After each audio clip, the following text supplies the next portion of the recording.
Hello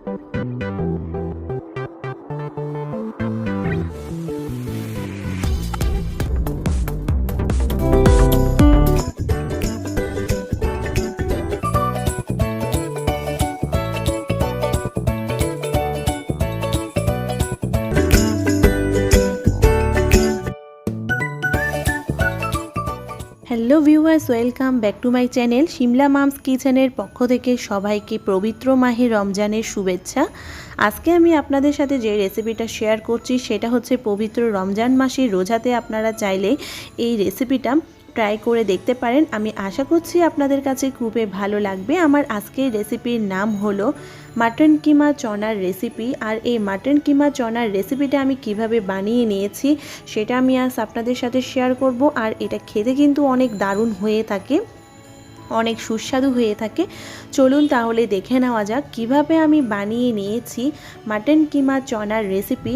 আর যারা যেখান থেকে বসে আমার আজকের এই রেসিপিটা দেখছেন অবশ্যই দেখে একটা লাইক দিয়ে দিবেন। চলুন তাহলে দেখে নেওয়া যাক আমার আজকের রেসিপিটি মাটন কিমা চনার রেসিপি। মাটন কিমা চনার মশলা বানানোর জন্য এখানে লাগবে চনা বা ছোলা। এখানে আমি ছোলাটাকে ওভারনাইট করে ভিজিয়ে রেখে দিয়েছি।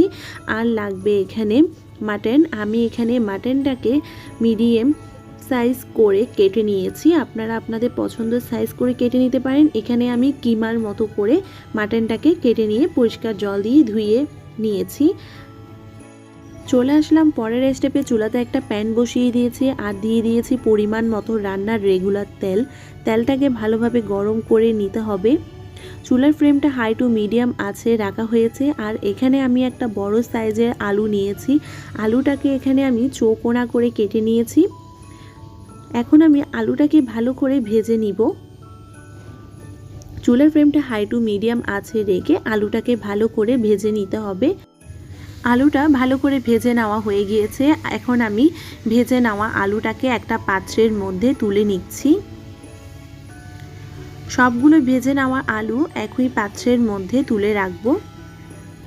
আলু ভেজে নেওয়া ওই একই তেলের মধ্যে ফোড়নের মধ্যে দিয়ে দিচ্ছি দুটো তেজপাতা আর দুটো বড় সাইজের পেঁয়াজ। এখানে আমি মিডিয়াম টুকরো করে কেটে নিয়েছি। এখন আমি পেঁয়াজটাকে ভালো করে ভেজে নিব।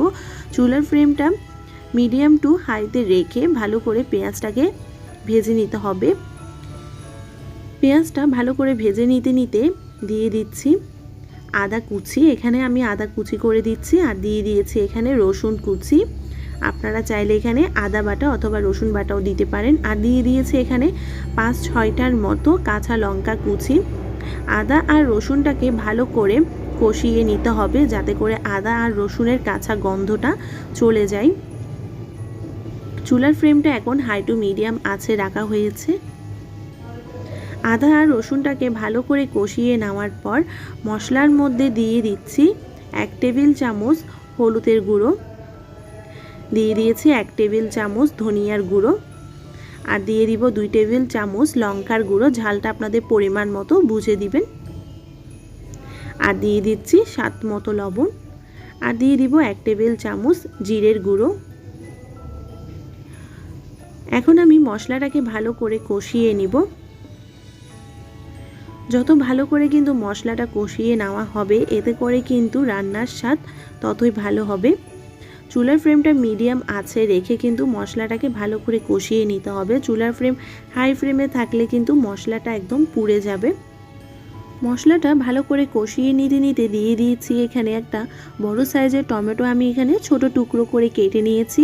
এখন আমি টমেটোটাকেও ভালো করে মশলার সাথে কষিয়ে নিব। 1 থেকে 2 মিনিট সময় ধরে মশলার সাথে টমেটোটাকে কষিয়ে নেওয়ার পর এতে কিন্তু টমেটোটা একদম নরম হয়ে আসবে। মশলাটা ভালো করে কষিয়ে নিতে নিতে দিয়ে দিয়েছি মাটন কিমা। মাটন কিমাটা দিয়েও কিন্তু মশলাটার সাথে ভালো করে আবারও কষিয়ে নিতে হবে যাতে করে মশলাটা মাটনের মধ্যে ভালোভাবে ঢুকে যায়। চুলার ফ্লেমটা হাই টু মিডিয়াম আছে রাখা হয়েছে। এখন আমি এখানে কিন্তু এক্সট্রা করে কোনো জল দিব না। এখানে কিন্তু এক্সট্রা করে জল দেওয়ার কোনো প্রয়োজন নেই। মাটন থেকেই কিন্তু জল বেরিয়ে আসবে আর এতে করে কিন্তু মাংসটা সেদ্ধ হয়ে যাবে। 5 মিনিটের জন্য ঢাকনা দিয়ে রাখলাম। 5 মিনিট পর ঢাকনাটা তুলে নিয়েছি। দেখুন এখানে কিন্তু মশলার সাথে মাটনটা ভালোভাবে কষিয়ে নেওয়া হয়ে গিয়েছে। এখন আমি এখানে দিয়ে দিব 1 টেবিল চামচের মতো গরম মশলার গুঁড়ো। গরম মশলার গুঁড়োটা দিয়ে দিলে কিন্তু মাংসের সাথে মশলাটা ভালো করে আবারও কষিয়ে নিতে হবে। আর এতে করে কিন্তু মাটনের যে মশলাটা আমি এখন তৈরি করছি এটা কিন্তু আরও স্বাদ বাড়িয়ে দিবে। মাটনের সাথে মশলাটা ভালো করে কষিয়ে নেওয়ার পর দিয়ে দিচ্ছি এখানে আগের থেকে ওভারনাইট করে ভিজিয়ে রাখা ছোলা। যদি আপনারা ওভারনাইট করে ভিজিয়ে রাখতে না চান তাহলে কিন্তু প্রেসার কুকারে 1 থেকে 2 সিটি দিয়েও কিন্তু ছোলাগুলোকে সেদ্ধ করে নিতে পারেন। এখন আমি মশলার সাথে ভালো করে ছোলাগুলোকেও আবারও কষিয়ে নিব। চুলার ফ্লেম মিডিয়াম আঁচে রেখেছি। এখন আমি দিয়ে দিয়েছি আগের থেকে ভেজে নেওয়া আলু। সবগুলো আমার একসাথে দিয়ে দেওয়া হয়ে গিয়েছে। মশলার সাথে ছোলা আর মাটনটাকে ভালো করে কষিয়ে নিতে হবে। যত ভালো করে কিন্তু কষিয়ে নেওয়া হবে এতে করে কিন্তু রান্নার স্বাদ ততই ভালো আসবে। এখন আমি এখানে দিয়ে দিচ্ছি মেজারমেন্ট কাপের 2 কাপের মতো উষ্ণ গরম জল। এখানে আমি আমার পরিমাণ মতো গ্রেভির জন্য জল দিয়ে দিয়েছি। আপনারা আপনাদের পরিমাণ মতো বুঝে কিন্তু জলটা অ্যাড করবেন। 2 কাপের মতো আমি এখানে জল দিয়েছি। আর জলটা দিয়ে চুলার ফ্লেমটা হাই ফ্লেমে রেখে ছোলা আর মাটনটাকে কিন্তু ভালোভাবে সেদ্ধ করে নিতে হবে। আর এখানে আমি দিয়ে দিয়েছি 1/2 টেবিল চামচের মতো খাবার সোডা। খাবার সোডাটা দিয়ে ভালো করে আবারও মিক্সড করে নিচ্ছি। আবার দিয়ে দিচ্ছি 1 টেবিল চামচের মতো গরম মশলার গুঁড়ো। গরম মশলার গুঁড়োটা দিয়ে আবারও ভালো করে মিশিয়ে নিতে হবে। আর দিয়ে দিব ধনেপাতা কুচি। ধনেপাতা কুচিটা আমি এখানে অল্প পরিমাণে দিচ্ছি। প্রথমে ধনেপাতা কুচিটা দিলে এতে করে কিন্তু ধনেপাতা কুচির ফ্লেভার যেটা রয়েছে সেটা কিন্তু এই মাটন কিমা চনার সাথে খেতে কিন্তু আরও দারুণ লাগবে। ভালো করে আবারও মিশিয়ে নিলাম। এখন আমি আবারও 5 মিনিটের মতো ঢাকনা দিয়ে রাখবো। 5 মিনিট পর এখন আমি ঢাকনাটা তুলে নিচ্ছি। এখন আমি একটা চামচ দিয়ে আপনাদেরকে দেখিয়ে দিচ্ছি। দেখুন এখানে কিন্তু ছোলা আর মাটনটা কিন্তু ভালোভাবে সেদ্ধ হয়ে গিয়েছে।